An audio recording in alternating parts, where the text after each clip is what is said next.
face. If anything had happened to the black... Then he heard the short neigh, and the sound of the stallion's hooves against the floor. His tense body relaxed. Everything was probably all right. Looking around the yard, his gaze swept to the open field. It was getting light, and already he could make out the high white fence at the north end. There was no one around. He tightened the belt holding up his corduroys, and then pushed a hand through his red, tousled hair.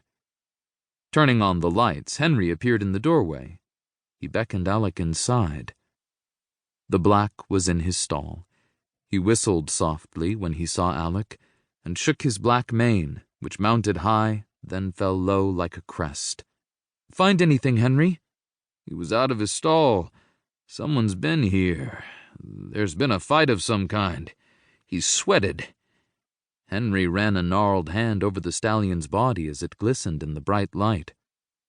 The black moved nervously around his stall and didn't quiet until Alec's hand rested on the thin-skinned nostrils. "He seems to be okay, though, Henry." "Yep." Henry was quiet. In his hand, he studied a long glass object wrapped in his handkerchief. "What is it?" Alec asked. "A hypo." "You mean a hypodermic needle?" Alec asked incredulously. "You found it here?" "Yep, on the floor." "What's it mean, Henry?" Alec moved away from the black to get a closer view of the glass tube. "Looks as if someone intended to use it on the black." "You mean..." Alec's heart thumped hard. "Henry, are you sure it hasn't been used?" "It's filled. We'll get the stuff analyzed today by the police and find out what it is. Maybe it'll give us a clue of some kind." He wrapped the needle in the handkerchief and said, "Also, there might be some fingerprints." Alec moved over to the black again. The stallion lowered his head and, rubbing it, Alec asked, "But why would anyone want to harm him, Henry?" "Your guess is as good as mine, Alec." Then Henry added, "Perhaps better." "What do you mean?" Henry moved over to Alec and placed a long arm on the stall door.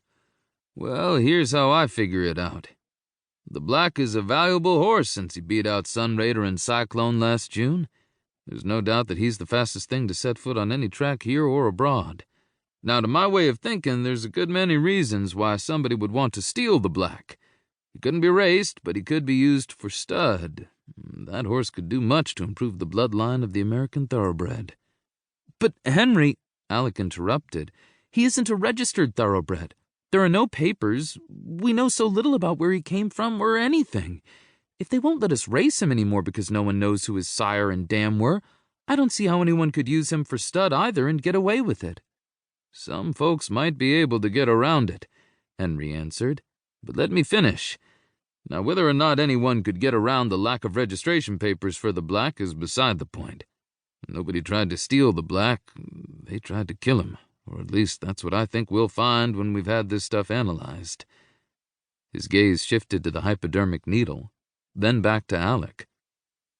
"Why would anyone want to kill the black?" "Hey, Henry, I don't see how anyone could be that cruel." Then a vivid picture flashed before Alec, that of the small Arabian port where they had docked on his way home from visiting Uncle Ralph in India, and where he had first seen the black.